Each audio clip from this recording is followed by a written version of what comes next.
Magandang hapon po sa lahat, Luzon, Visayas, Mindanao, kung saan kayong panig ng mundo po. Tayo nagbabalik dito sa aking munting channel po, sa Mil Soriano TV 29 para mag-discuss ulit ng another coins. At ito ay ating hilig, kaya nandito tayo sa pangulikta ng barya.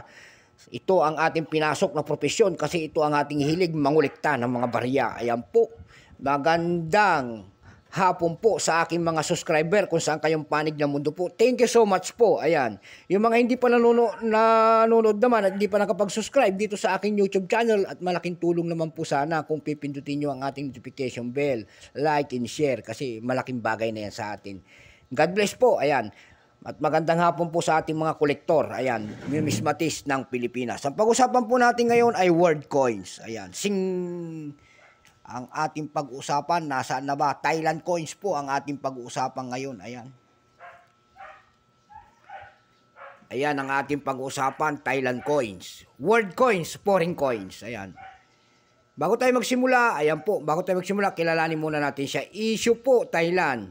Period, Bonibol, Abduyadis, Prama, 1946 at 2008. Type, standard circulation coins. Years, 2529. Das 2551 Thailand calendar po. Dito naman sa atin, ito po ay 1986 hanggang 2008. Value 1 baht po.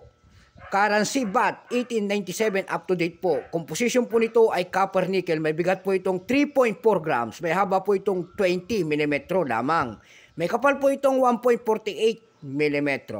Ang hugis, siyempre bilog. Orientation nito, coin, alignment, number, and dash 1106. Reference number, Y-183. Ayan.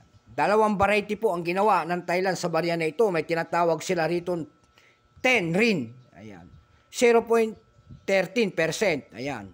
At saka isang common po na 32%. Ayan.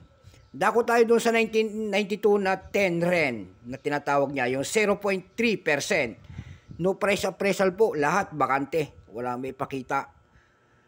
Ayan, dako tayo doon sa kanyang common na 1992, 32% po. Kung ilang pirasong baryang ginawa ng Thailand, ito po ay 426,230 piraso lamang.